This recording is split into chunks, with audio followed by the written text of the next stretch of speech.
Welcome to the first episode of my new podcast, Mindset with Molly. I'm Molly. What is up, everybody? I am Joe, and I'm going to be in this episode and others just kind of having or being a soundboard with Molly as she bounces off topics and ideas with me. Are you excited? I'm so excited. Yeah, this is the first one. I know. We did a test run like yesterday. Yeah. Just to figure it out. So I feel like deja vu right now. Coming back to some of these topics. Yeah. But let's jump into the first topic that we have here, which is you're not a guru.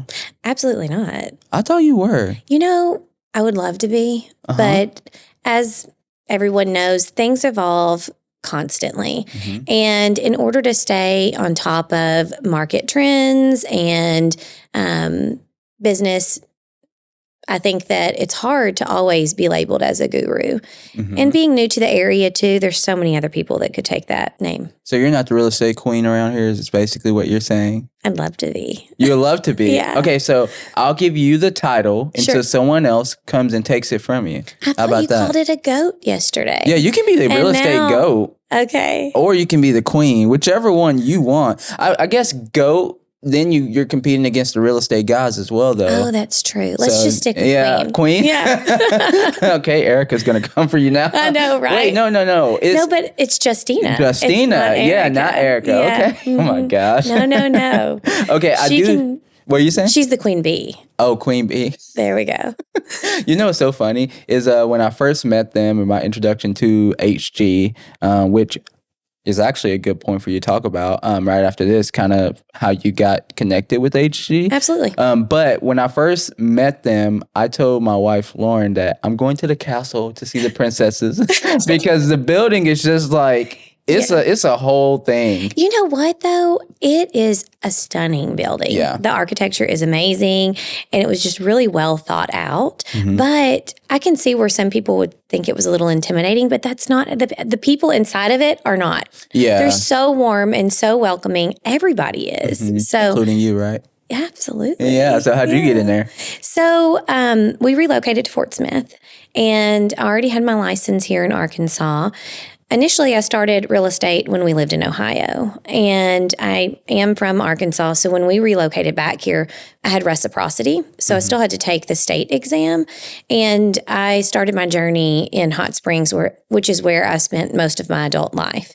So whenever we relocated to Fort Smith, I transferred my license up here, and in order to do so, you have to be affiliated with the brokerage. So at that point, I started looking around to kind of see where I thought would be a best fit for me. Yeah. And I did a lot of that online because I didn't have any contacts in Fort Smith, no family here or anything. So most of my research was done online. And I scheduled a meeting with them, met them, and I automatically knew that's where I wanted to be. That's so cool. And I hope they feel the same way. Yeah. Okay. So when did kind of like real estate overall, though, kind of fall into your lap? Like, when did that dream, hope, passion kind of come about? Was it years and years ago? Was it in the last place you were before you moved to Arkansas? No. So I went to school and worked in the healthcare field. So I graduated. I worked as a registered respiratory therapist for years. I had no idea, actually. Yeah. And so prior to that, I've always loved homes. I've loved home shows. I've loved going to open houses. When my parents were building their house in Sherwood, we would go to all of the new builds that were available for us to even walk through, which I know now we shouldn't have been doing that, but we did. Yeah. And just to get ideas, it was fun, you know? So it's always been something I've been interested in. Now, I will say I don't have anyone close to me, like a mom, my mom, or sister, aunt, or anybody that was in real estate. So I didn't really know what to expect going into real estate. So the way TV portrays it versus real life is completely different. Just some of the scenarios and different things you have to go through, which I feel is all worth it. But for me, real estate's always been something I was interested in. And whenever we moved to Ohio, I had the opportunity to do that because at that point, my husband was working a lot more. I needed to be home with the kids. So at that time, it gave me the flexibility that I needed in order to still want to work, but also be there for our children. So one thing that stuck out to me there, you were talking about is the flexibility. Mm-hmm. I'd love for you to kind of talk about that a little bit more, because for some moms or just women in business, like it's kind of crucial for them to have that flexibility. Like I'm thinking of a stay-at-home mom, right? Mm-hmm. She's a stay-at-home mom, but she wants to work a little bit. It sounds like maybe like real estate would be something that she would be interested in as an agent, because she can kind of turn it off and turn it on a little bit. Is that true? I do feel like that now. I feel like through the years, things have changed for me personally, and it really just depends on what each individual is looking for.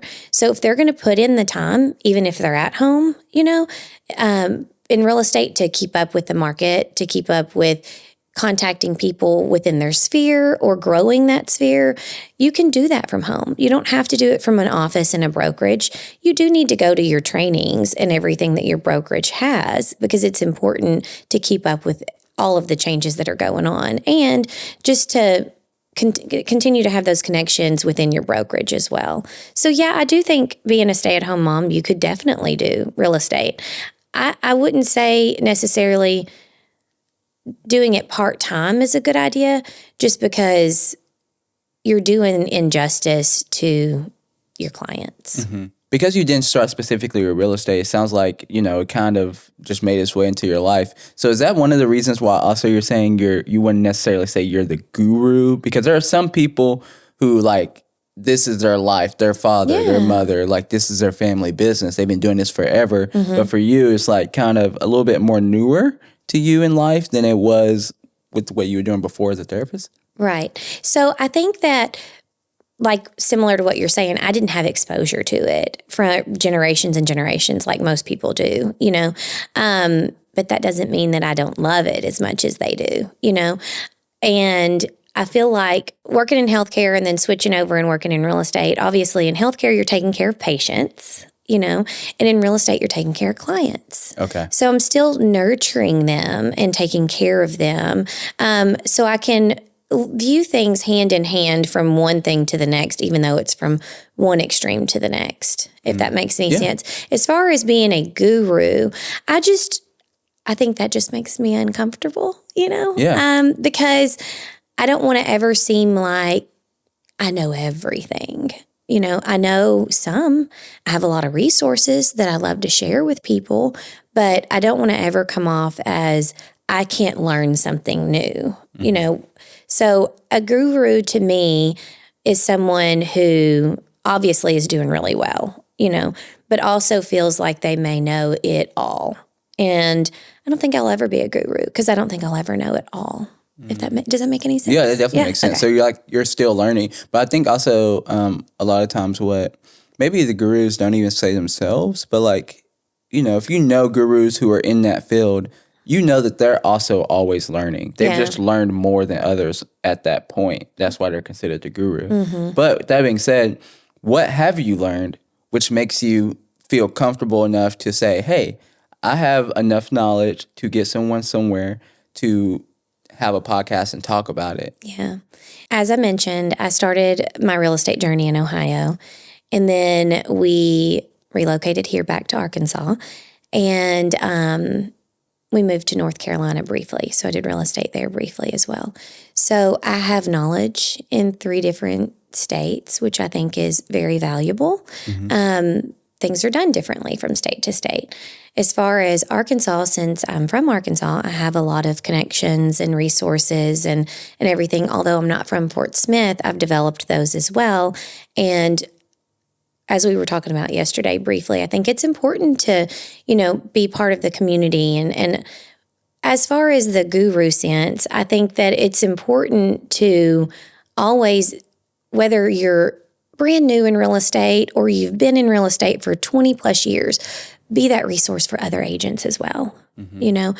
So people that are coming into the field that are new, you don't want to not nurture them as well and help them. They're starting a new business, they're starting a new career, and I want to be there for them too. Mm-hmm. Yeah, and it sounds like you're coming from a place of experience saying that. Like, when you were first getting started, did you kind of have some people like that you were looking at to just get information that not even that they were necessarily the gurus, but they were someone you felt like, okay, I relate to this person and they're in the direction, the career field that I'm trying to go to. So maybe you didn't even look for them for advice, but you just looked at their content because they were somewhere you were going, maybe just even a couple steps. Yeah. So I think initially, whenever I first started, I joined a large franchise in Northwest Ohio, and the brokers I had there were amazing. John and Kathy at Remax Preferred Associates, and they had really great training available there. So I think that helped tremendously, is being able to go through that too. So I think initially I had a hand up on a lot of people who were coming in, not in a sense where I don't feel like people can attain that. I'm just saying with that training was really helpful. Yes. So gaining that knowledge from the get was amazing. Mm-hmm. Yeah. Yeah. Okay. So then kind of bringing that back to the more relatable aspect of who you are, let's talk about your family a little bit. Absolutely. Yeah. So how many kids do you have? How long you been married? Mm-hmm. That type of thing. I have 4 kids. Okay. Yes. And I have, my oldest is 16. I have an 8-year-old. I have a 6-year-old. And I have a 3-year-old. Okay. Yeah. So 8 is your oldest. And you said... No, 16 is my oldest. 16. Excuse me. 16 is your oldest. And you said you've been doing real estate for how long? So I've been in real estate for 5 years now. Okay. So how was that transition with kids? You know, for me, again, I think that I had the help that I needed whenever I initially started in real estate. I had a sitter in Ohio that was extremely flexible with my hours, which made it really easy to jumpstart a career and a new career. Yeah, for sure. Mm-hmm. No, that's awesome. Yeah. Okay. So then you have your 4 kids and then you moved to Arkansas. How old was your oldest? I guess I'm going with the oldest because it's easier to track time knowing that 16. Yeah. 5 years, you started real estate. So how old was he when you moved? So we lived in Arkansas prior to moving to Ohio, and he was 10 when we moved to Ohio. Okay, so with that, you became an agent. You were agent, but you moved here. You transferred. Is it transfer? No. You have to have, you don't have to have reciprocity, but if you do have reciprocity, you only have to take the state portion of the exam versus the state and national part. Can we actually talk about that a little bit? Because sure. I'm sure there's a lot of people who are moving state to state. And I literally know people who've done it so many times who had their license in one state. Most of the people I know, Texas, and then they're moving somewhere else or they're moving to Texas having a license. What is that whole process like? I know for a fact, because I have friends that are in real estate in Texas, that we do not have reciprocity in Texas. So you're starting anew there from fresh. So you have to do all of their courses, their pre-licensing courses, and then you have to take their exam as well. So I do know that it's different. You have to look that up online or you have to contact, if you're already an agent in one state, then you need to, if you know you're moving to another state, you need to contact that commission. For example, Arkansas has Arkansas Real Estate Commission in Little Rock. Okay. So you would call them and see if there was reciprocity or how to navigate those nuances. Okay. Yeah. So it's different state to state. It is. And can you explain, you said reciprocity? Reciprocity. Can you explain what that is? So the states have to agree on if their real estate and licensing laws are similar. Okay. So that's way over my head because I'm not an attorney, But so for me, it was beneficial when we came from Ohio to here because that did have reciprocity. So I guess it just depends state to state. As you're aware, you've moved from state to state as well. Some things are so different. Even just going to the DMV, is so different. So it's just one of those things you have to really look into. But if it does have that, then you're saying it makes it easier because you don't have to start over from scratch?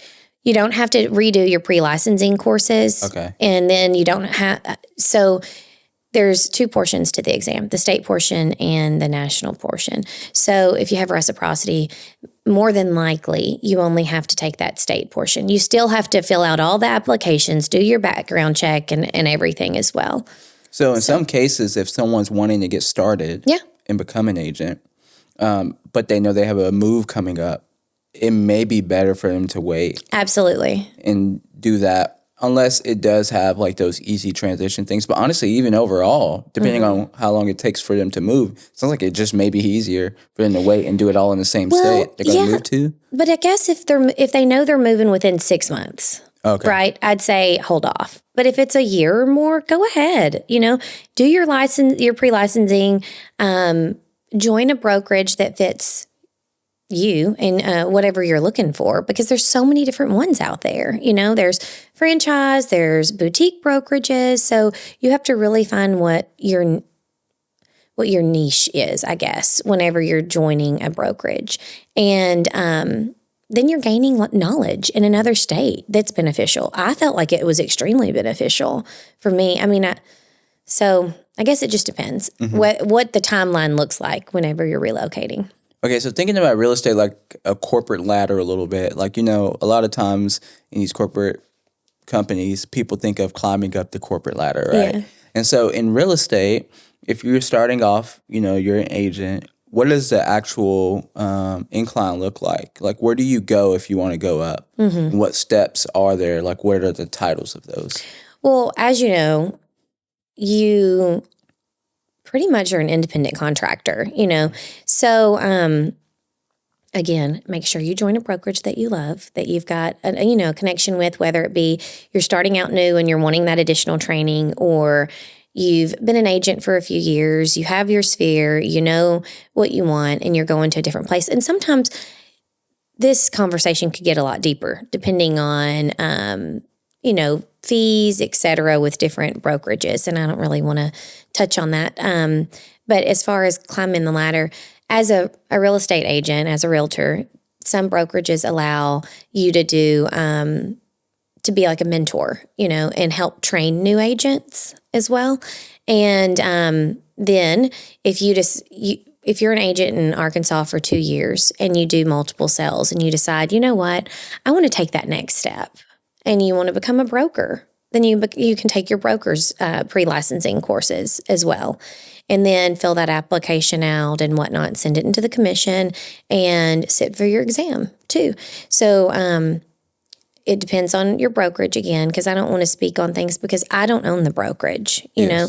So you have to develop that relationship with your principal broker and have those conversations with your principal broker to see exactly what your path looks like for the brokerage that you're associated with, whether that means becoming an executive broker and building a team, that you help sign for as well on transactions. So it just depends. Yeah. So, but that next step from agent is broker. Like, you're talking like big step. Yeah, absolutely. And has that been something you're interested in? Absolutely. Okay. Yes. And what does that process look like for you so far? So far, it's been on my radar for a while, but given our moves and everything, it was something that I had to push pause on. Mm-hmm. So after having conversations with my husband and with Justina and Erica, I decided to pursue that. So I've taken the courses, and for me, again, since I've had licenses in other states,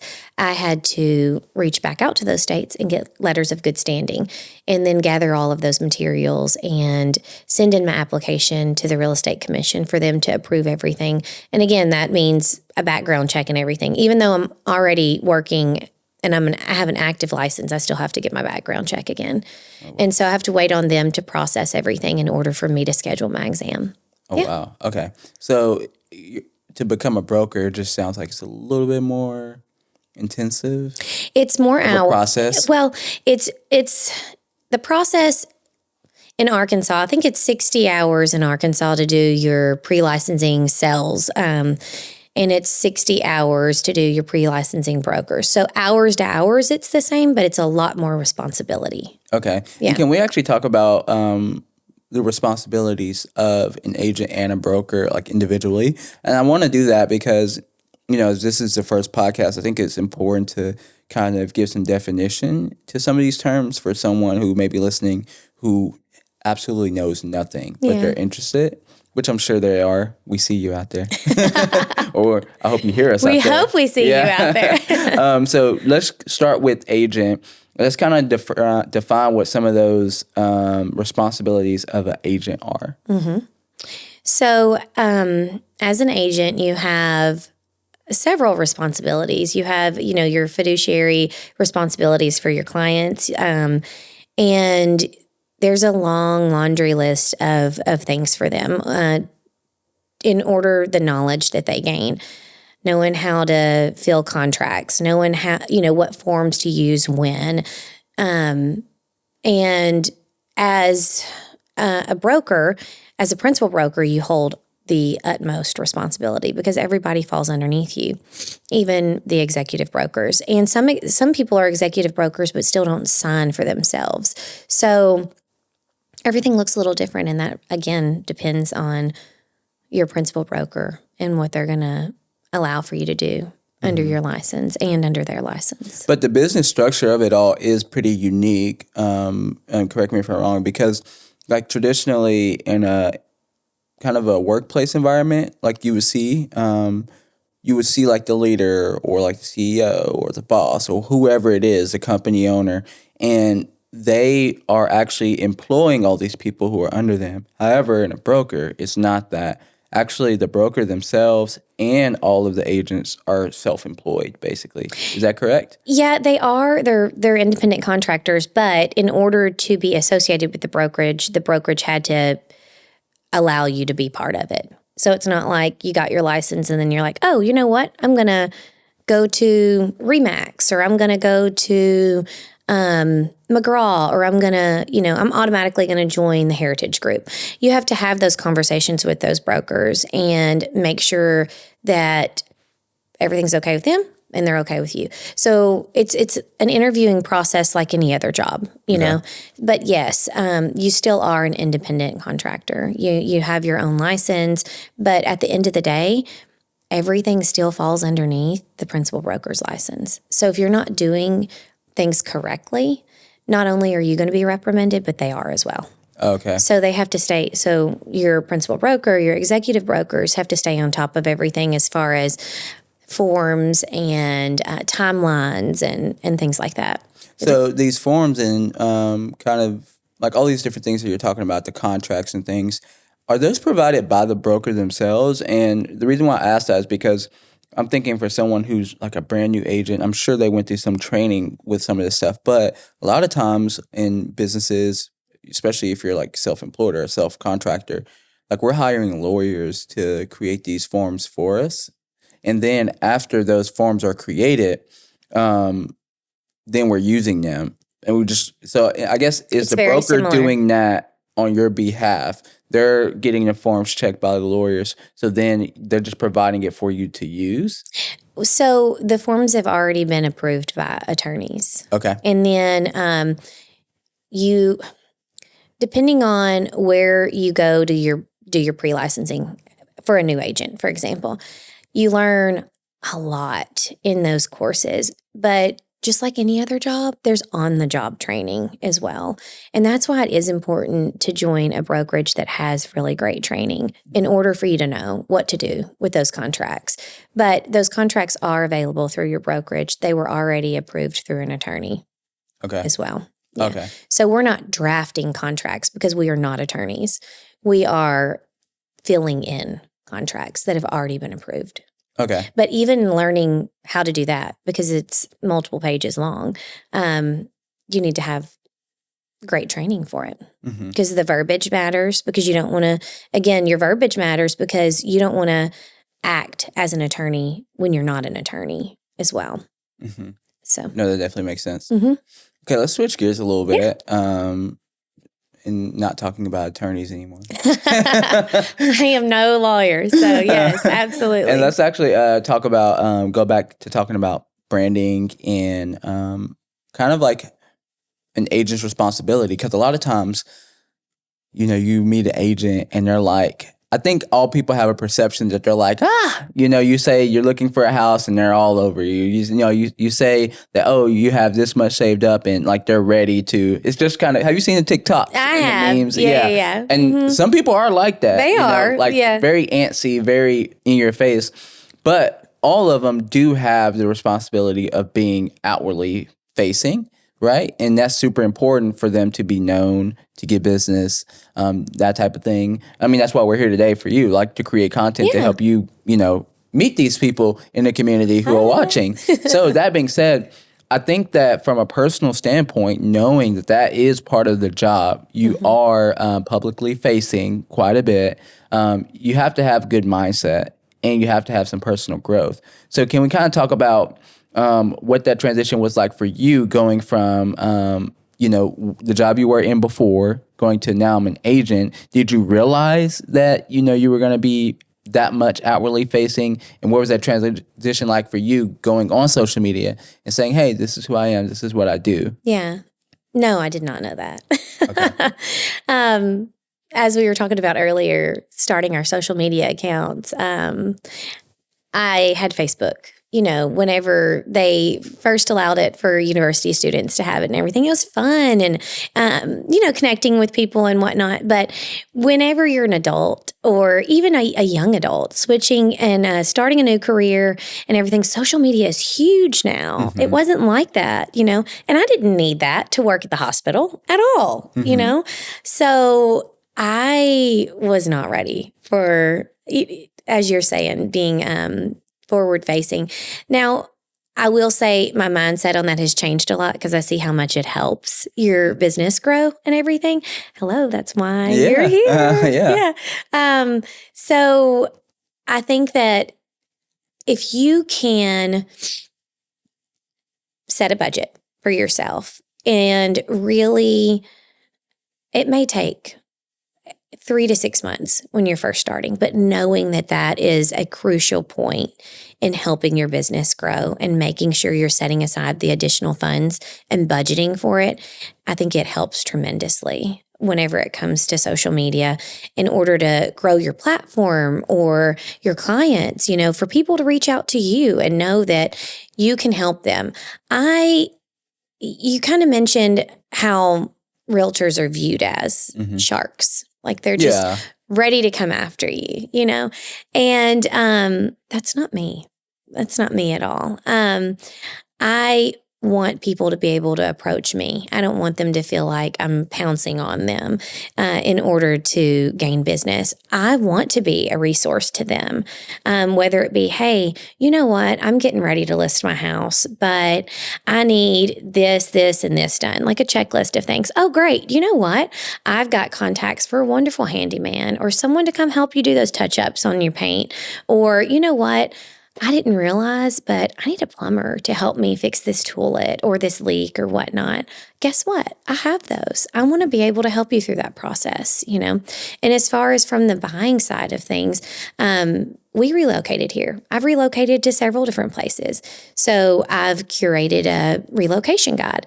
I want to be able to share that with people so they can look at Fort Smith or Northwest Arkansas and say, this is definitely where I want to see myself, or I want to see myself with my family. So I use those and I push those out on social media. I think for a lot of people, like one of the things you said is relatability. And I think it can be confusing to just like a normal home buyer, right?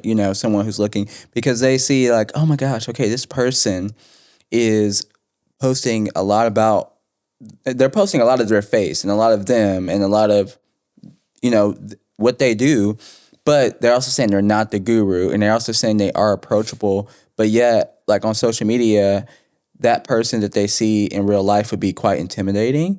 And so what are some of the things that you try to do whenever you're making these connections with people, with clients, to make yourself, let people know that, hey, I'm just like you? Like, do you have tactics or just different things that you do? Or is there a way that you carry yourself on social media that helps you kind of show yourself in that light? I think that, again, as years have gone on in this business and realizing again how crucial utilizing social media can be, whether it's Facebook or Instagram or TikTok, because you're seeing agents post their face. It's not because, well, in my case, I guess, it's because I want you to know that I'm available, that, you know what? Hey, there's these beautiful neighborhoods that are here, or there's these awesome restaurants to go try, So I just, again, want to be able for someone to reach out to me. It might not be about a house initially. It may be, hey, we're moving to the area. I need help finding a great daycare. We're going to choose to rent right now. Do you have any suggestions on an area to rent? So we can get used to that area, and we can decide at that point where we want to be.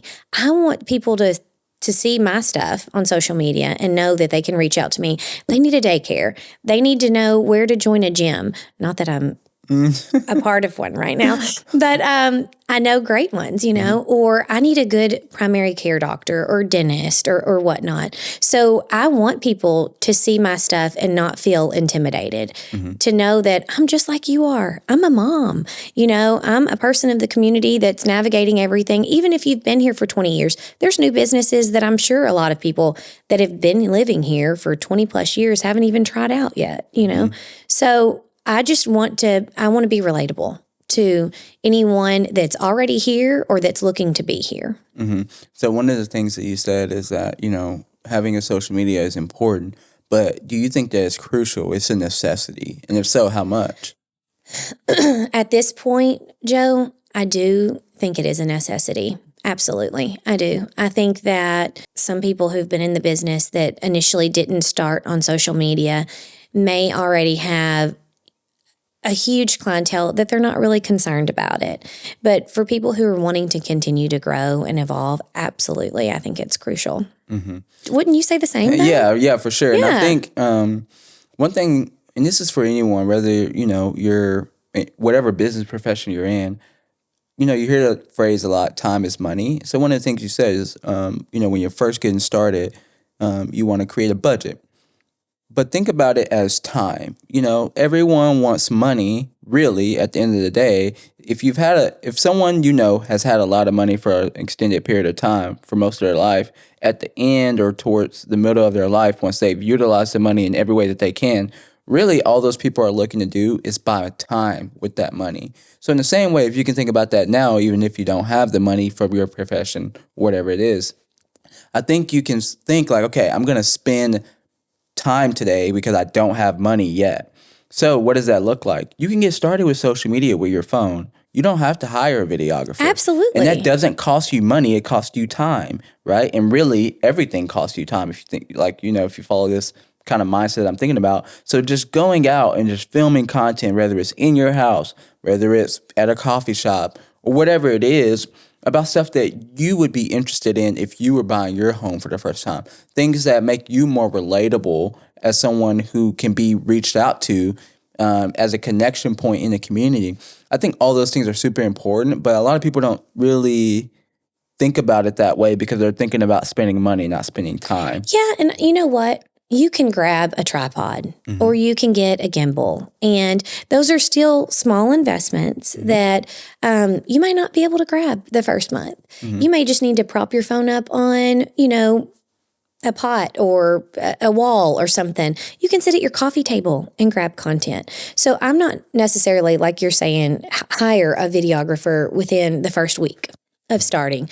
But I think eventually you should definitely have that on your goals to do. Yeah, for sure. Absolutely. But I agree with you. You can grab content anywhere, go to the park with your kids, film it, so people know what's available in your community or things that you're doing as well that are relatable. One thing we talked about a little bit earlier was kind of the corporate ladder scenario of real estate going from agent to broker. And some people may not aspire to be a broker ever. They and that's don't have completely to be. okay. Yeah. But this is another area where it's like, okay, this is a way where you can climb up and get better. There are some people who want to be agents forever and they're incredibly successful. Yeah. We know these people, right? We see them on social media all the time. But I don't think they got there with the mindset of thinking, okay, I'm an agent, I want to become a broker. I think they got there with the mindset of, okay, I'm going to spend time today to get somewhere else tomorrow. So I'm going to film with my phone, film with your phone enough, you find some success. Now you reinvest, right? Mm-hmm. You get a videographer. Okay, now you're doing content. Okay, I want to do more content. I want to be more relatable. I want to be known across the whole state, not just this area. Now you do more content, you do ads in other areas, and then eventually maybe you're forced to become a broker. Yeah. But, it's not because you were trying to become a broker necessarily. It's because you were just trying to be the best agent that you can be, to the point to where it just doesn't even make sense anymore. People are asking you advice. People are asking you, where do you get your materials from? That's the same thing people are asking brokers. Yeah. And I think too, it depends on the level of responsibility you want. There's so many successful agents out there, as you mentioned, that have been doing this for years, or that, they had a super successful first year starting out because they spent the time to do everything that you're mentioning. And you can still stay just a sales agent. They're amazing. I'm not saying this is the route everybody has to take. And even as a sales agent, you can develop your own team. As long as your principal broker is okay with it, you can develop your own team. You can pour into new agents that are coming in that you want to join your team. And prior to a lot of these successful agents in town that have been here for years and years, they went door knocking. They weren't on social media. They were on foot, knocking on people's doors, sending postcards out, doing different things. Heading up different things in the community, or joining different things, the Girls Inc., Boys and Girls Club, the Chamber of Commerce, just being a key part of the community has helped them be very successful. And whatever's working for them, they can continue to do, or they can decide to continue doing that and add more to it as well. So I'm not saying you have to become a broker, or you have to do this, or you have to do that. I'm only talking about my journey right now. There's so many people out there that are successful that I could learn so much from as well. Yeah. So we both agree that, social media is almost a necessity for agents nowadays. Honestly, I would even say, depending on your career field, as a solo entrepreneur, really anybody, it's kind of like you have to have a social media presence for discoverability. But for you specifically, I would say that, you're looking for that relatability, and podcasting in 2025 really gets you there so quickly. I think people have gotten tired of just a short sound bites that have been, in the past. Maybe it started in Vine with the short vertical videos. Then, it went to TikTok and Instagram Reels and Snapchat and all those different types of things. Now, it's so crazy that the hour of content that we consume online is much longer in duration now. So a lot of people say our attention spans have went down, but if you look at the data, it's actually went up. So I say all that to say, podcasting is definitely the place that I think will make an agent more relatable. So good job on choosing that type of platform. But why podcasting for you? Why now? I'd be lying to you if I didn't say that this was a bit uncomfortable putting myself out there like that, because obviously everybody has their opinions. I do want to be relatable. I do want to be a resource. I want everybody to know I'm just like they are, and hopefully by doing this, we're going to talk about business, my mindset on personal growth, as well as family. There's just going to be so much here that we can discuss that I can't do in those few seconds from time to time whenever it's online. So for someone who really wants to get to know me, or wants to know more about business, or just wants personal growth, then I want them to stick around, so we can discuss everything. Who knows? You may be mindlessly scrolling and you come across this and you're like, hey, I've never heard of Fort Smith, Arkansas. I want to be able to tell you more about this area. I want to be able to tell you more about me, about my journey, about my personal growth, but I also want to have people in the community that can tell me about theirs too. There's so much to learn from everybody. There's so much to learn from you. Oh, yeah. Well, thank you for having me on your podcast today. I appreciate it. Thank you for helping me out with everything.